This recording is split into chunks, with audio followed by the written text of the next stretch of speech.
오늘 이 말씀을 가지고 길을 알고 오신 예수님, 길을 알고 오신 예수님이라는 제목으로 하나님의 말씀을 나누도록 하겠습니다. 성탄절이 되고 크리스마스가 되면 많은 사람들이 기뻐합니다. 왜 그럴까? 선물이 있어서, 선물이 있기 때문에도 기쁘고, 또 분위기가 좋아서, 무르익어서, 가족들이 모여서, 물론 이런 부수적인 이유 때문에 우리가 충분히 기뻐할 수 있지만 가장 큰 이유는 예수님 때문이죠. 뭐니 해도 예수님 때문이다. 예수님을 오늘 본문을 중심으로 한마디로 예수님에 대해서 정의를 한다면 혼란과 스트레스의 상황 속에서도 길을 잃지 않은 분이라고 정의할 수가 있습니다. 혼란과 스트레스의 상황 속에서도 길을 잃지 않으신 분. 오늘 6절 제가 다시 한번 읽어보면 예수께서 이르시되 내가 곧 길이요 진리요 생명이니. 예수님은 우연히 이 땅 가운데 오신 분이 아니라 길을 알고 오신 분이다. 그래서 성탄절은 우연이 아니라 하나님의 은혜였고 감정적으로 기쁜 것이 아니라 구원의 사건이기 때문에 우리가 기뻐하는 것입니다. 성탄절에 대한 총론 너무 많이 들으셨죠.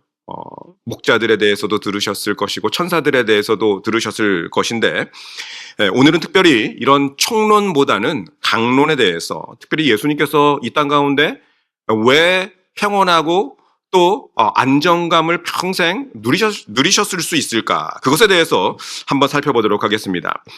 예수님의 사역을 한번 살펴보면 여러분 예수님은 항상 방해를 받으셨죠. 방해. 무슨 일을 하든지 방해받고 오해받고 비판받고 조롱받으신 분이 바로 예수님이셨습니다. 태어나실 때도 평안하게 태어나지 못했죠.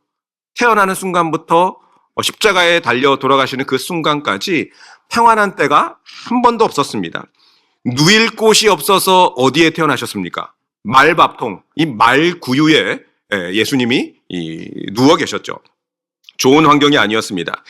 태어난 이후에도 예수님의 평생의 삶은 박해였고 또 도전이었습니다.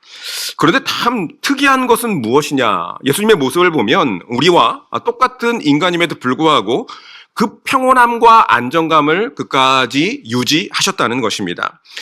예수님이 평온함을 잃거나 안정감이 흔들리거나 하는 이런 내용은 성경에 어디에도 없습니다. 예수님은 그 어떠한 스트레스 상황 속에서도 안정감과 이 평온함이 있으셨던 분이다. 우리는 이렇게 말씀드릴 수가 있죠.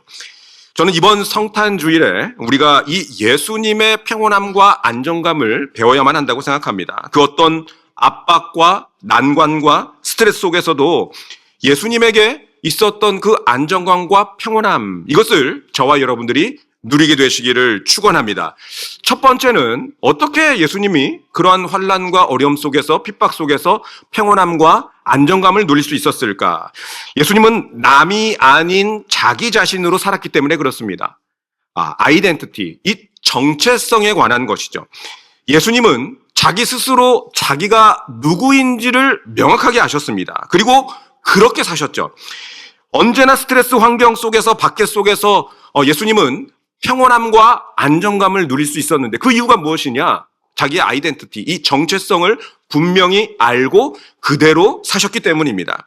본문을 제가 다시 한번 읽어보면 예수께서 이르시되 내가 곧 길이요 진리요 생명이니 나로 말미암지 않고는 아버지께로 올 자가 없느니라. 나는 누구다, 나는 누구다, 자기 자신의 정체성에 대해서 분명하게 말씀하고 있죠. 여러분 요한복음에 보면 예수님께서 나는 누구다라고 하는 게 7번 나오는데 나는 생명의 떡이다. 영혼을 살리는 사람이 바로 나다. 나는 세상의 빛이다. 너희의 길을 밝히는 분이다. 나는 양의 문이다. 구원으로 가기 위해서는 나를 통과해야만 한다. 나는 선한 목자다. 내가 너희를 지킨다. 나는 부활이요 생명이다. 죽음을 이기고 생명의 주가 바로 나다.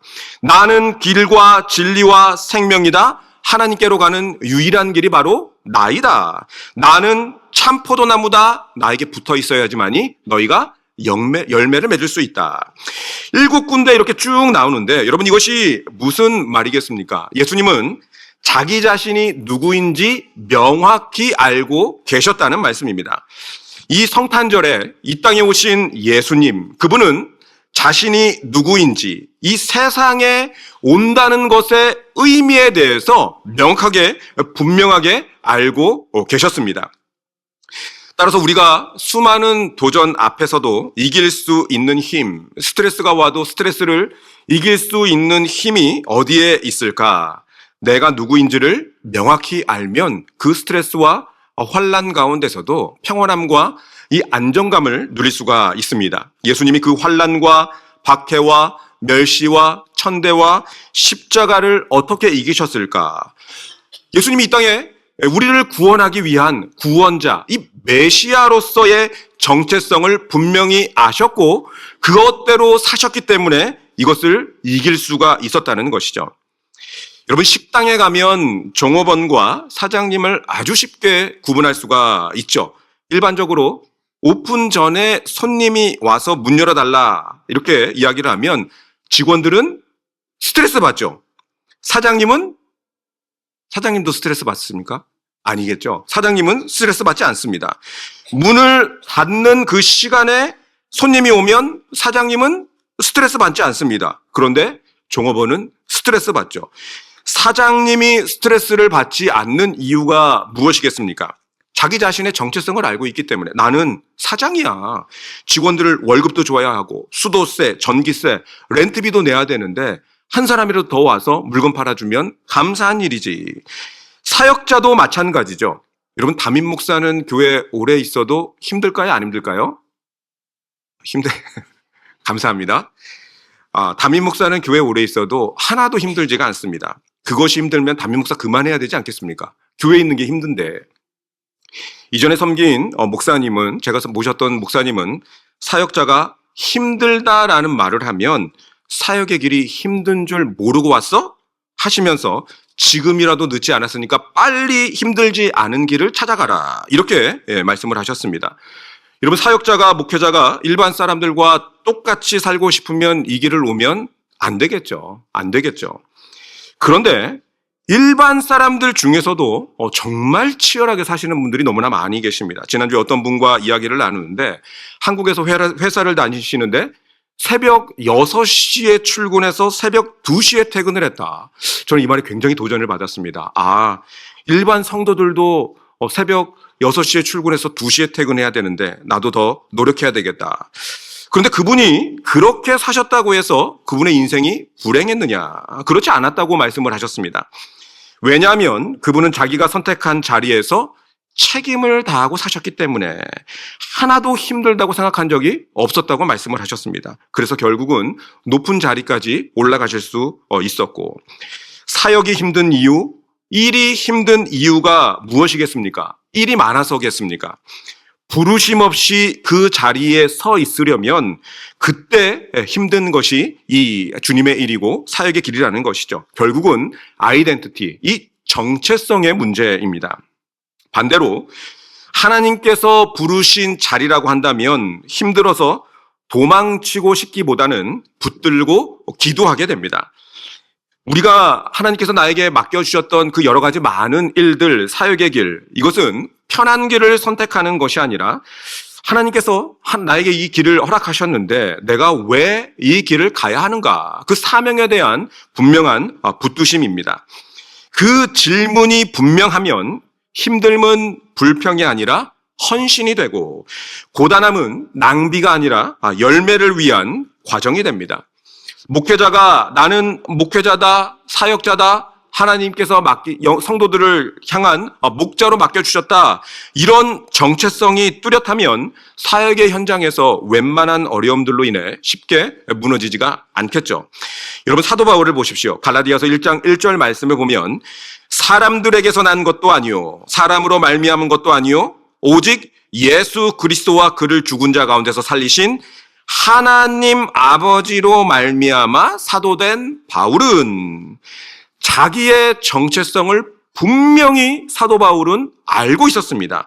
사람에게 말미암은 것이 아니라, 나 스스로 말미암은 것이 아니라 하나님께서 나에게 이 사도 직분을 허락하셨다. 그래서 사도 바울은 자기 정체성을 알기 때문에 감옥에 있어도, 매를 맞아도, 때로 오해를 받아도 하나도 힘들지 않았다는 것이죠. 그래서 자기 자신의 정체성을 본인 스스로가 분명히 알아야만 합니다. 만일 자기 정체성을 알지 못하고 내 스스로 그것을 규정하지 않고 살아가면 다른 사람이 나를 규정하게 되어 있습니다. 그러면 평생 끌려다니는 삶을 살게 되겠죠. 한국의 교육과 미국의 교육 가운데 차이가 나는 것 중에 하나가 있는데, 많은 경우에 한국은 학교와 이 대학과 과를 부모님이나 선생님이 정해주는 경우가 많이 있습니다. 저는 이거 하고 싶습니다. 그러면 머리통을 탁 때리고 선생님이 왜 그 실력으로 이렇게 가려고 해? 넌 이 과를 가야 돼. 이 학교 이 과를 가야 돼. 이렇게 정해주는 경우가 많죠. 본인이 정하는 경우도 있지만 많은 경우에 자신이 결정을 하지 않고 선생님이나 부모님이 결정해 주십니다. 그런데 미국에서는 상대적으로 계속해서 너 뭐 하고 싶어? 본인이 하고 싶은 것에 대해서 계속 묻지 않습니까? 너 뭐 하고 싶어? 뭐 할래? 지금 잘 모르면 시간이 필요하면 조금씩 시간을 갖고 생각해봐. 이것이 자기의 정체성을 알아가고 찾아가는 방법. 이것이 굉장히 중요한데 미국의 교육 중에 하나가 이 교육이 한국과는 조금 차이가 나는 것 같습니다. 그래서 계속해서 나는 누구인가? 나는 무엇을 좋아하는가? 나는 무엇을 잘할 수 있는가? 나는 무엇을 할 때 행복한가? 하나님이 나에게 원하시는 것이 무엇일까? 이것을 계속 묻는 것이죠. 그래서 결국은 자신이 좋아하고 행복하고 기뻐하는 것, 나도 기뻐하고 하나님도 기뻐하는 그것을 선택합니다. 내가 무엇을 좋아하는지, 무엇을 잘하는지, 무엇을 하고 싶어 하는지, 이 자기 정체성에 대해서 반드시 잘 알아야만 합니다. 여러분, 좀 다른 이야기이기는 한데, 일본의 전설적인 검객 이 미야모토 무사시라는 사람, 이 사람 들어보셨습니까? 공식적으로 60승 60번을 싸웠지만, 공식적으로 싸웠지만 한 번도 지지 않은 사람. 근데 만약 제가 그와 싸운다면 승산이 있겠습니까? 없겠습니까? 승산이 있을 수도 있고 없을 수도 있습니다. 검으로 싸운다면 승산이 없겠지만 제가 총을 가지고 있으면 이길 수가 있겠죠. 다윗도 자기가 누구인지 자기의 정체성에 대해서 분명히 알았습니다. 골리앗 앞에서 만약 칼로 싸웠다면 승산이 있었겠습니까? 없었겠죠. 승산이 없었으니까 사울과 모든 이스라엘 백성들이 골리앗 앞에서 그렇게 농락을 당한 것 아니겠습니까? 그런데 다윗은 칼로 싸우지 않고 사울의 칼과 사울의 갑옷을 집어 던지고 지금까지 자기가 가장 잘 싸워왔던 물맷돌을 가지고 싸워서 결국은 승리했습니다. 따라서 우리들은 내 자신을 잘 알아야만 한다는 것이죠. 자신의 정체성을 잘 알아야 된다는 것입니다. 예수님 같이 평온하게 안정감 있게 살아가기 위해서 가장 중요한 것은 내가 누구인지를 명확하게 아는 것입니다. 내 사명이 무엇인지, 내가 누구인지, 하나님께서 나에게 주신 은사와 달란트는 무엇인지 빨리 이 자기를 발견해야 된다는 것이죠. 성탄의 기쁨은 바로 여기에서 시작된다고 합니다. 예수님께서 이 땅에 오셨기 때문에 나 스스로가 지금 누구인지 발견하고 알게 된 것 아니겠습니까? 저는 어린 시절에 사회공포증과 이 대인공포증이 있었습니다. 사람들이 이렇게 저를 주목하면 내가 사람들 앞에 서게 되면 죽기보다 싫었던 사람이 바로 저였습니다. 그런데 예수 그리스도를 인격적으로 만나고 구원받은 제 자신, 예수님께서 이 땅에 오심으로 말미암아서 십자가를 지심으로 말미암아서 주님을 만나고 제 자신을 조금씩 발견하고 알아갔습니다. 원래 사람들을 피해 다녔는데 복음이 너무나 감격스러워서 미친 듯이 복음을 전하러 사방팔방으로 다녔습니다. 꼭 수가성 여인처럼 원래 사람들을 피해 다녔는데 예수님을 만난 이후에는 오히려 마을 사람들에게 찾아가서 복음을 증거했던 수가성 여인, 그 여인이 바로 저의 모습이었습니다. 그리고 목회자로 불러주셔서 이렇게 사람들 앞에 서서 복음을 전하게 되었는데, 옛날에는 죽기보다 싫었던 자리가 바로 이런 자리였는데 이제는 기쁨으로 설 수 있도록 하나님께서 저를 변화시켜 주시고 바꿔주셨다는 것입니다. 만약에 예수님께서 이 땅에 오시지 않았다면, 주님께서 저를 주님의 자녀로, 하나님의 자녀로 불러주시지 않았다면 저는 어렸을 때처럼 사람들을 늘 피해 다니면서 평생 남이 규정한 대로 끌려다녔던, 다닐 수밖에 없었던 그런 사람으로 살아갔을 것입니다. 그런데 길이신 예수님께서 이 땅에 오심으로써 저뿐만 아니라 여러분들에게도 내가 누구인지, 나는 하나님의 자녀이고 영생을 선물로 받은 자녀이고 장차 천국 백성으로서 하나님께서 나를 삼아주셨다. 이 정체성을 알기 때문에 이제는 어디로 가야 할지도 하나님께서 알려주신 것 아니겠습니까? 그래서 성탄절은 정체성을 잃은 인생에게 다시 원래의 길을, 하나님의 길을 알려주신, 또 내 자신이 누구인지를 알려주신 그런 하나님의 기쁜 소식인 줄로 믿습니다. 본문에서 주시는 두 번째 메시지는 예수님께서 스트레스 속에서도 그렇게 평온하고 느긋하고 안정감 있게 살아가셨던 이유가 무엇인가? 그것은 누구를 기쁘게 할 것인지 그것을 명확하게 아셨기 때문입니다. 헌신의 대상을 말하는 것이죠. 성탄절은 방향의 문제를 아는 것입니다. 누구를 기쁘게 하며 살 것인가? 하나님의 분명한 선언이 이 성탄절 메시지에 담겨 있습니다.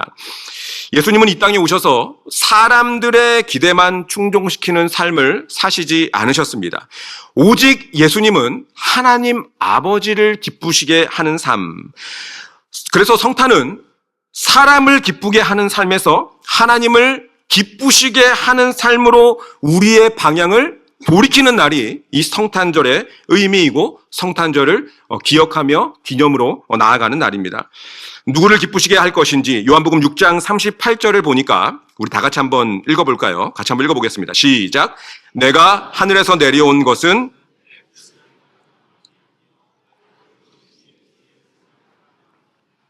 내 뜻을 행하려 함이 아니요 나를 보내신 이의 뜻을 행하려 함이니라.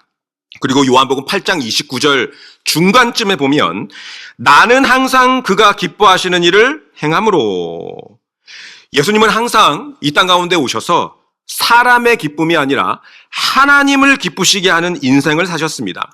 하나님의 기쁨, 그게 바로 예수님의 목표였고 목적이었습니다. 그런데 이 땅을 살아가면서 우리가 그렇게 생각할 수도 있지 않겠습니까? 모든 사람을 내가 기쁘고 만족시키고 싶다. 여러분 절대 그럴 수가 없죠. 초대교회 성도들을 보면 얼마나 성실하게 살았습니까? 잘 베풀고 살았고 사람들에게 그래서 칭찬도 들었습니다. 그런데 모든 사람, 이 만인의 지지를 얻었습니까? 그렇지 않죠. 핍박을 너무나 크게 당했습니다. 우리가 하나님도 기쁘게 하고 세상도 기쁘게 한다. 둘 다 만족시킬 수가 없다는 것이죠. 신랑 신부가 결혼을 합니다. 신랑은 신부만을 기쁘게 해야 되겠죠. 신부는 신랑만을 기쁘게 해야 합니다. 만인의 연인, 나는 만인의 연인이야. 그런 사람은 바람둥이, 제비족이겠죠. 한 남자, 한 여자만을 우리는 기쁘게 해야 된다는 것이죠. 마찬가지로 우리들의 기쁨의 대상은 오직 하나님 한 분이 되어야만 합니다. 만약에 우리가 누구를 기쁘게 할지 잘 모르면 항상 유혹 가운데 넘어질 수밖에 없습니다. 우리가 누구를 기쁘게 할 것인지 분명하게 우리가 잘 새겨넣지 않으면 특별히 사람들의 평가에 이리저리, 사람들의 한마디 말에 이리저리 흔들리게 됩니다. 헌신의 대상이 분명하지 않으면 사람들이 비판하기 시작할 때 쉽게 흔들려 버립니다. 사람들의 말 한마디, 사람들의 평가 하나에 온 신경이 곤두서게 되는 것이죠. 스트레스를 받고 안정감과 이 평온함이 다 깨져버립니다. 그런데 기준이 분명하면 이 모든 것에서 우리는 자유로울 수가 있다는 것이죠. 나는 하나님의 기쁨이 되는 인생을 살겠다. 나는 사람의 기쁨보다 하나님의 기쁨이 되는 인생을 살겠다. 목표가 분명한 사람은 사람들의 비판에 휘둘리지 않고 사람들의 말 한마디에 가슴 쓸어 내리지 않는다는 것이죠. 물론 건강한 비판은 얼마든지 받아들여야만 합니다. 너 지금 하나님께 영광을 돌리는 삶이 맞아? 그게 하나님께 영광을 돌리는 삶이 맞아? 이런 비판 앞에서 자신을 돌아봐야 하고 회개함으로 말미암아서 다시 하나님께 돌아가야만 합니다. 그 비판은 나를 죽이는 말이 아니라 나를 살리는 말이기 때문이죠. 그런데 왜 그렇게 하나님 이야기만 하냐? 다른 이야기도 많은데 하나님 이야기 그만해라. 세상 사람들처럼 좀 살아봐라. 그렇게까지 할 필요가 있느냐? 적당히 믿어라. 미치지 말고 적당히 믿어라. 여러분, 이런 비판이 들려올 때 하나님의 기쁨을 우선순위로 목표로 하는 사람은 금방 분별하겠죠. 아, 이거는 시험이구나. 이거는 시험이구나. 그래서 사람들의 비판 때문에 쉽게 넘어지지 않습니다. 왜냐하면 나는 하나님의 기쁨을 위해서 나아가고 있기 때문에. 하나님의 기쁨을 위해서 당하는 비판과 손가락질인데 여러분, 뭐가 두렵겠습니까? 저는 예전에 새벽 예배 나온다고 비판을 받은 적이 있습니다. 야, 담임도 안 나오는데 부목사가 계속 새벽 예배 나오면 어떡하냐? 새벽 예배 나오지 마라. 그래도 나가는 게 하나님을 기쁘시게 하는 거겠습니까? 안 나가는 게 하나님을 기쁘시게 하는 거겠습니까? 나가는 게 하나님을 기쁘시게 하는 거겠죠. 계속 나갔습니다. 그랬더니 저에 대해서 안 좋은 소문을 계속 퍼뜨렸습니다. 그래도 묵묵히 계속 나갔더니 3년 정도가 지나니까 모든 성도들이 알고 저를 더욱더 믿고 신뢰해 주었습니다. 사람을 기쁘게 할 것인가, 하나님을 기쁘시게 할 것인가. 여러분, 이 목적이 뚜렷하면 그 어떤 공격과 유혹 속에서도 자신감이 있고 흔들리지 않는다는 것이죠. 예수님께서 바로 이러한 삶을 살아오셨습니다. 사도 바울도 그러한 삶을 살아갔습니다. 사람들의 요구에 끌려다니는 것이 아니라 비판과 오해 속에서도 흔들리지 않았습니다. 예수님은 분명히 나는 누구인가, 자신의 정체성에 대해서 나는 메시아로서 이 세상을 구원하기 위해서 온 구원자야. 그 정체성을 알고 계셨고, 나는 누구를 기쁘게 할 것인가? 나는 사람이 아니라 하나님만을 기쁘게 할 거야. 이러한 것을 명확하게 알고 사셨기 때문입니다. 따라서 성탄절이 기쁜 이유는 자신의 길과 정체성을 분명히 알고 오신 예수님 때문에, 그리고 하나님만을 기쁘시게 하기 위한 예수님 때문에 기뻐하는 줄로 믿습니다. 이런 주님 때문에 성탄절이 되면 전쟁까지라도 잠깐 멈추게 되는 것이죠. 1914년 성탄절 제1차 세계대전이 한창이던 서부전선에는 독일군과 영국군이 수십 미터 사이에 두고 총을 겨누고 있었다고 합니다. 그런데 성탄절 밤 이 독일군 참호에서 조용하게 고요한 밤 거룩한 밤, 독일어로 고요한 밤 거룩한 밤, 이 찬양이 흘러나왔는데, 그러자 영국군 참호 속에서도 그 찬양을 듣고 같은 멜로디로 영어로 고요한 밤 거룩한 밤, 이 찬양을 같이 불렀습니다. 그날 밤에는 총을 겨누지 않고 서로 오고 가면서 온전한 하나가 된 날이라고 이렇게 역사는 기록하고 있습니다. 자기의 정체성을 아셨고 하나님의 기쁨이 되셨던 예수님이셨기 때문에 전쟁까지라도 평화의 날로 만들어버리신 것이죠. 주님이 오신 것을 우리가 축하하는 주일입니다. 우리도 예수님처럼 나 자신의 정체성을 온전히 알고 하나님만을 기쁘시게 함으로 말미암아서 주님처럼 평온함과 안정감을 누리시는 저와 여러분들이 되시기를 주님의 이름으로 축원합니다.